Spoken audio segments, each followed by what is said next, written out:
Fala galera, beleza? Tranquilidade? Estamos nós aqui de novo, né? Para a segunda aula da segunda semana de julho, com a continuidade, né, do tema Europa. Hoje a nossa aula ela vai ser um pouco mais expositiva, mais descritiva e um pouco menos analítica, né?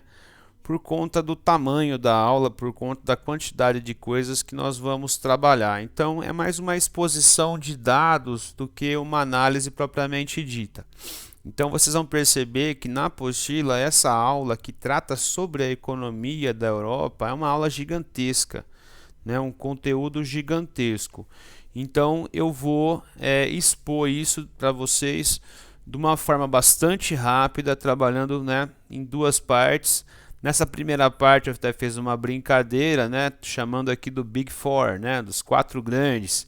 Então, são as quatro principais economias da Europa Ocidental, tá certo? Então, estou levando em consideração mais aqui aspectos quantitativos. Quando eu trabalhar com dados, né, então a gente vai começar aqui com a Alemanha. Ao trabalhar com dados, eu vou tentar já meio que fazer uma análise bastante já apurada aqui, porque vão ter muita convergência e aí nós vamos só, né, passando em revista rapidinho.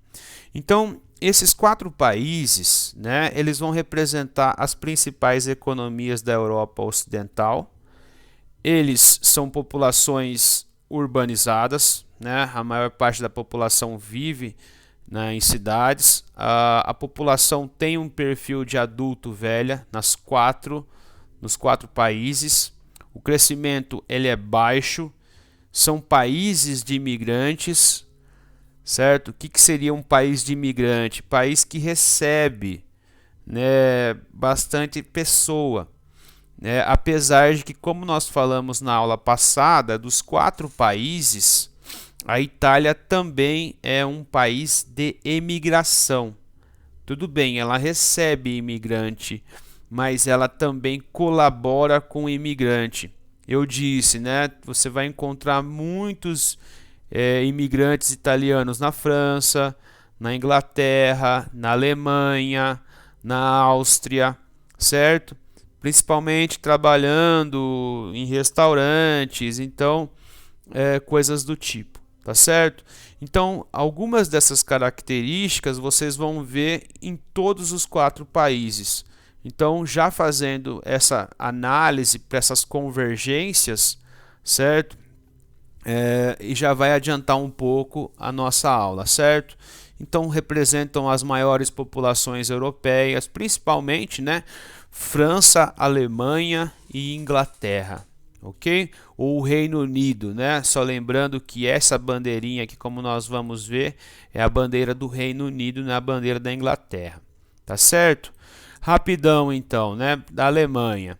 A Alemanha é um país que vai estar num clima temperado, entre o temperado continental e o temperado oceânico. É um país de clima temperado, né? Quatro estações bem definidas, né? Um inverno rigoroso, ok? Aqui essa imagem para a gente, né, destacar diz respeito ao porto de Hamburgo. Hamburgo é uma das cidades mais importantes da Alemanha, está no norte da Alemanha, na confluência do Reno com o mar, né, o mar aí Báltico. Se eu só confirmar se é o mar Báltico mesmo, né? Isso, é o mar Báltico, tá aqui, ó, tá certo? Então, por conta da corrente marítima do Golfo, esse rio ele nunca congela, certo? Essa região não congela, então a água quente que vem da corrente marítima do Golfo faz com que a água sempre fique em estado líquido. Assim, né, o comércio, as trocas, os navios podem operar sem maiores problemas. Quanto ao relevo, né, o relevo da Alemanha, o norte, ele é de planície, e a parte central e a parte sul é mais montanhosa, mais de planalto e mais montanhosa, né? Essa região é a principal região da Alemanha, ela é a região oriental, né, ocidental da Alemanha, perdão, tá certo? É a região da Renânia, certo? Que é do rio Reno. É a região mais industrializada, com mais densidade demográfica. Então, é uma coisa que ainda chama a atenção dos analistas é que até hoje, pegando a Alemanha como um todo, a Alemanha ocidental ela é muito mais dinâmica economicamente, ela apresenta uma economia muito mais dinâmica, né? As cidades muito mais densas, o nível de emprego é muito maior no Ocidente do que no Oriente. Então ele reflete um pouco, né, o período em que existiu a Alemanha Oriental, né, com economia planificada, a Alemanha Oriental sendo satélite da União Soviética, ok? Então, tirando Berlim, que é uma grande cidade, e Leipzig, as grandes cidades da Alemanha estão, né, na Alemanha Ocidental, tá certo? A demografia, como falamos, né, um baixo crescimento demográfico. A área aqui que a gente vê mais densa é a área da Renânia, certo? É um país que se faz notar pela ótima qualidade de vida e oportunidade de emprego. Então, é um alvo dos imigrantes do mundo todo, né, desejam, né, trabalhar na Alemanha, apesar de que a vida na Alemanha ela é uma vida para a pessoa se adaptar, ela apresenta lá suas dificuldades por conta do que o alemão ele é um geral, né, pensando num tipo ideal de alemão. O alemão ele é muito organizado, ele é muito sério, as empresas alemãs elas demandam dos seus funcionários um comportamento responsável, um envolvimento com o trabalho muito grande, né, uma impessoalidade, né, que nós brasileiros às vezes não conseguimos ter, certo? Então é um país muito sério, muito civilizado, né, em matéria ali de evolução cultural. É um país em que a população, a comunidade turca é muito grande, e a explicação para isso diz respeito ao pós-Segunda Guerra Mundial. Não devemos nos esquecer que a Alemanha está completamente destruída no pós-Segunda Guerra Mundial, a população masculina diminuída. Então, para reconstruir o país, o governo alemão fez um acordo com a Turquia, né, para que a Turquia enviasse inúmeros imigrantes para estabelecimento, se quisesse, definitivo, né? Então muitos imigrantes turcos se estabeleceram, né, tiveram filhos, família, e muitos estão incluídos na sociedade, né, ao contrário daquilo que nós vimos na aula passada, que acontece na França, que acontece na Bélgica, que acontece na Holanda, né?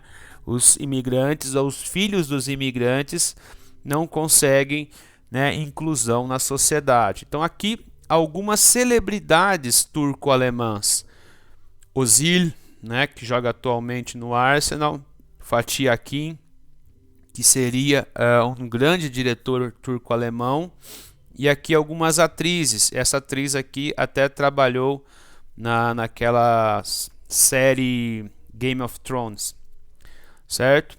A Alemanha também, né, foi vítima de atentado terrorista, assim como outros países grandes da Europa, tá certo? Por mais que a Alemanha tenha recebido imigrantes, ela foi também atacada, e isso tem sido usado, né, pelos partidos de extrema direita para reverter políticas de imigração.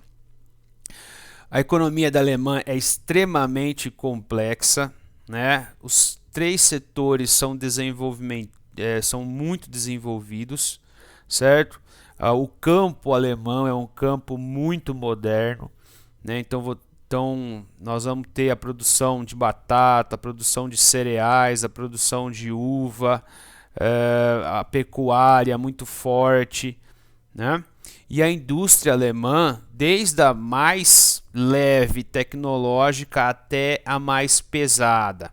Então, principalmente na região ocidental e sul, ok? Aqui na região oriental, com menos densidade de indústrias. Então, né, desde o mais leve até o mais pesado. Ok? Olha aqui as empresas, ó, a gente consegue perceber nesse mapa.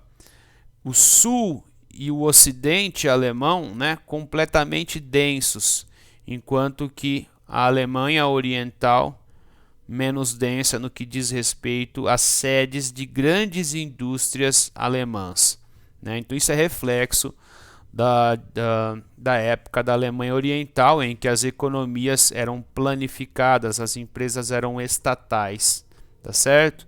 Então veja, né, Puma, Siemens, Bosch, BASF, Bayer, né, empresas fortíssimas, Volkswagen, ok? Então essa foi a Alemanha. Caminhando para a França. A França, segundo o PIB da UE, da União Europeia, né, um dos maiores exércitos e forças militares do mundo, né, ao contrário da Alemanha, porque a Alemanha ela meio que foi forçada a se desmilitarizar depois da Segunda Guerra Mundial. A França, assim como a Alemanha, né, tem cadeira no Conselho de Segurança das Nações Unidas. A França é uma nação nuclear, né, tem o terceiro maior número de armas nucleares do mundo, só perde para Estados Unidos e para a Rússia, né? Veja a posição da França, é o maior país da Europa Ocidental, junto com a Alemanha, né, e Polônia, e talvez a Suécia, ok?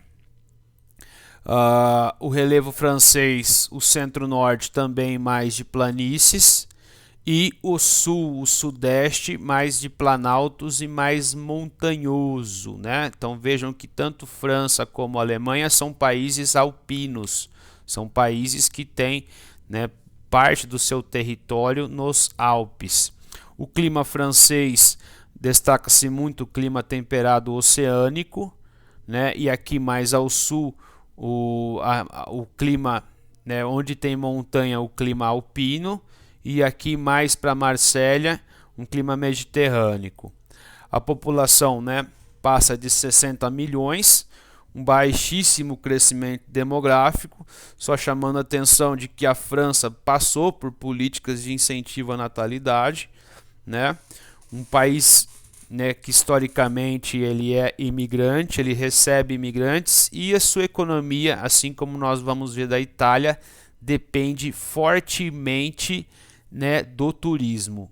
Então, dois países desses quatro que dependem muito do turismo, né, são França e Itália. Por conta de ser um grande país, por conta de bons solos, de bom clima, né, a França é o celeiro agrícola da Europa Ocidental, certo? Então, chamando atenção para as duas Europas, a Europa Ocidental, né, a Europa do Oeste, a França possui a maior área de produção agrícola e de pecuária. Então a França é muito conhecida pela produção de bons vinhos, de bons queijos, né, de bons champanhes, né, de trigo, né? Então são produtos de excelência do campo francês, né, de laticínios, tá certo? A França é bastante rica em recursos minerais. Não nos esqueçamos de que um recurso mineral energético em especial foi pivô de guerras entre França e Alemanha, que seria, né, o carvão mineral, um recurso bastante, né, importante no passado, não mais no presente. Vejam que a França, né, uma potência nuclear, usa muito ainda de matriz energética. Então 80% da energia francesa é gerada por nucleares. Vejam que elas estão distribuídas por todo o território francês. A indústria, a principal base industrial está no centro-norte, principalmente na região metropolitana de Paris. Chama-se atenção que aqui para a área de Lille, na fronteira com a Alemanha, é uma região que tem sido desindustrializada, certo? Algumas indústrias têm saído dessa região. E caminhando para a conclusão da França, né? Os desafios atuais da França. Contenção do terrorismo, podemos dizer que nos últimos 2 anos diminuiu bastante, né, a incidência de terrorismo, e um desafio para curto, médio e longo prazo, né, gerar crescimento econômico, diminuir desemprego, né, inclusão de jovens de periferia, principalmente aqueles que, né, são filhos de imigrantes. Então, a melhor forma de evitar o terrorismo é fazendo com que essas pessoas sejam incluídas socialmente, certo? Então, aqueles que vão ficar marginalizados vão estar mais abertos, né, para essa narrativa, né, do Estado Islâmico ou do terrorismo, né, da reação.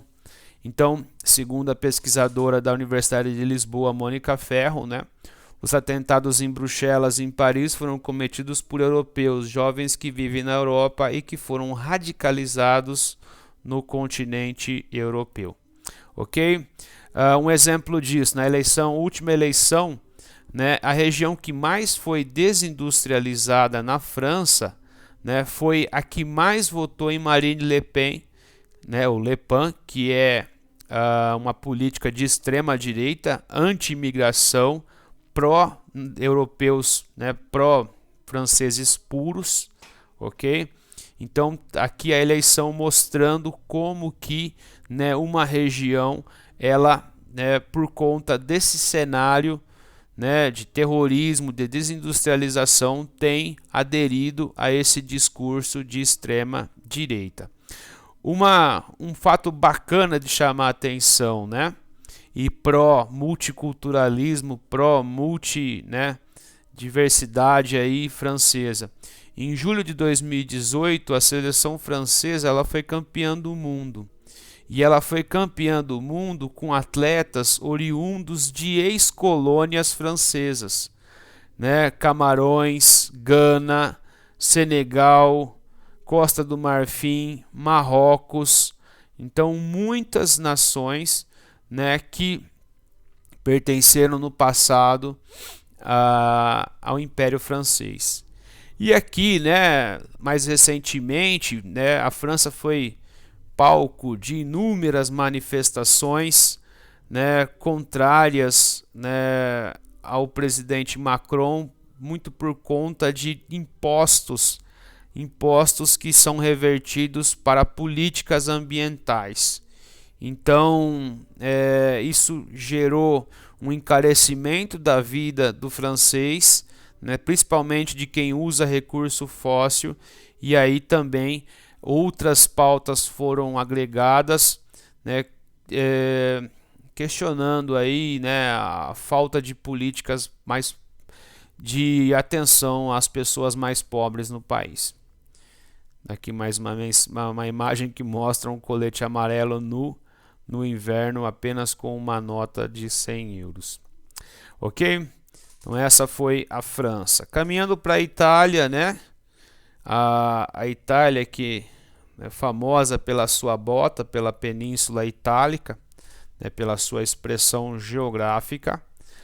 Pensando em relevo, o norte alpino, o sul, o centro com, né, planaltos, o sul, né, mais quente, com ilhas, com arquipélago, ok? Em geral, o relevo da Itália é um relevo montanhoso, com algumas áreas de planície. O sul da Itália mais de clima mediterrâneo, que seria aquele clima em que o inverno é quente e seco e o verão, perdão, é quente e seco e o inverno é frio e úmido. Então, essa região centro-sul mais de clima mediterrâneo e essa região mais norte mais de clima temperado ou clima de montanha. A demografia, mais de 61 milhões de pessoas. Dos 4 grandes é a população que ainda mais apresenta pessoas vivendo no campo, algumas cidades pequenas, né, de espaço urbano, nem espaço urbano, nem espaço rural.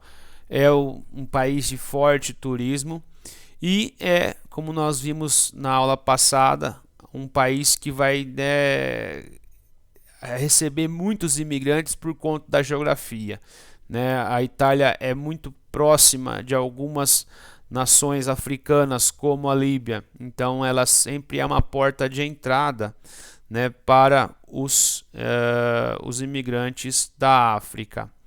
O que mais nós vamos destacar aqui na Itália é as suas contradições em ordem de desenvolvimento econômico e social. O norte da Itália ele sempre esteve muito vinculado com França, com Áustria, né? Então ele é uma região muito mais desenvolvida, é uma região que se industrializou cedo, é uma região que pegou carona, né, na modernidade industrial dos outros países europeus, enquanto que o centro-sul, mais o sul, sempre, né, foi vinculado mais ao setor primário, mais agrícola, mais pecuária.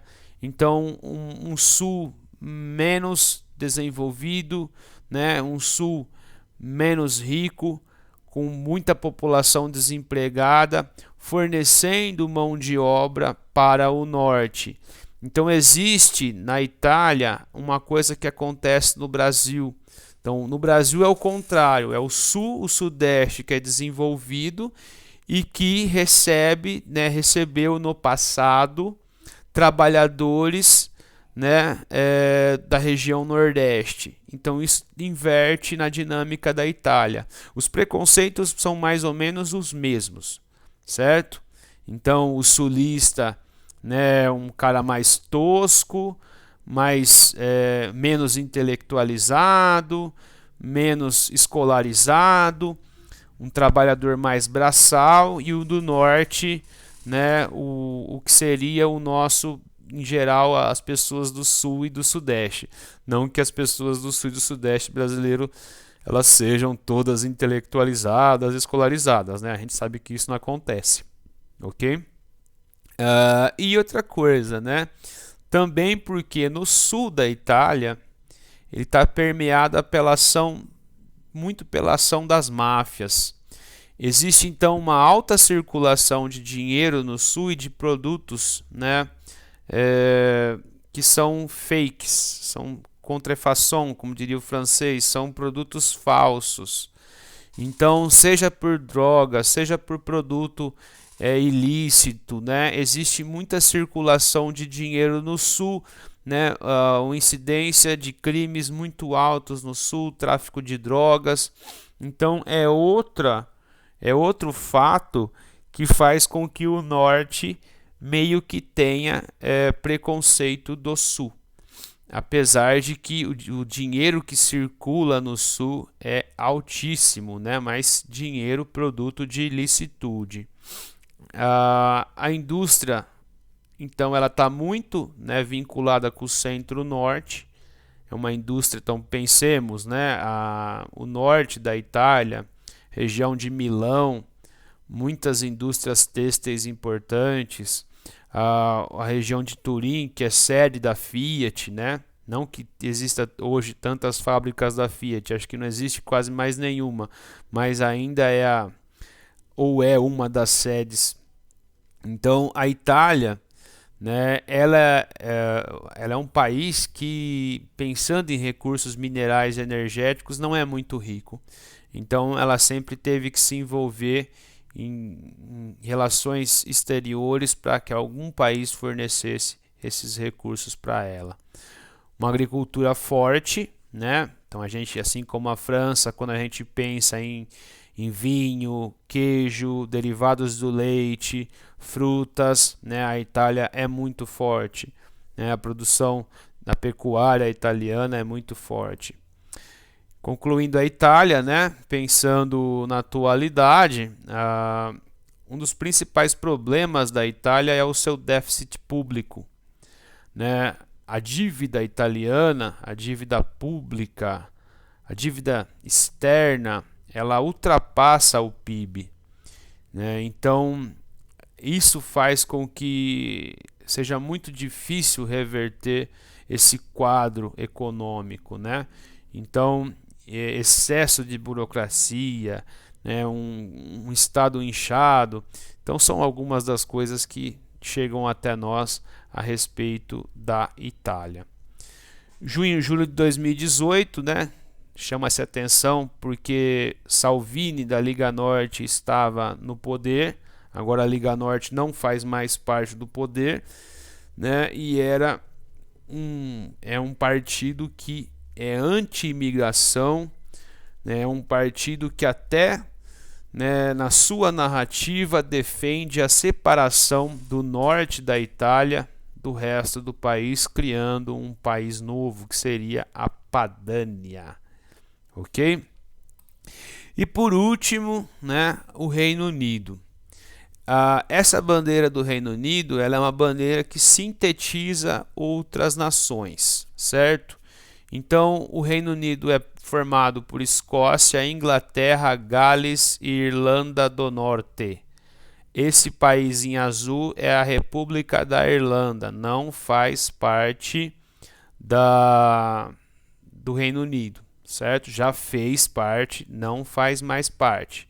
Então, a bandeira do Reino Unido é uma síntese dessas bandeiras. A cruz central da Inglaterra, a bandeira azul com aquela cruz de Santo André, né? Então seria aqui, e essa faixa vermelha que representa a Irlanda do Norte. Gales não está representada na bandeira.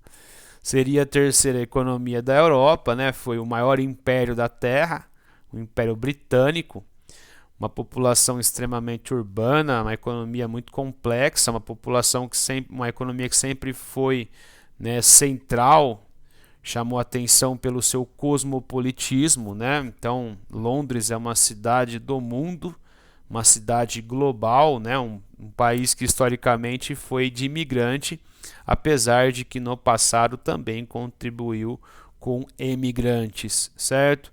Não se esqueçam que a Inglaterra foi palco das primeiras duas revoluções modernas, a Revolução Industrial e a Revolução Burguesa.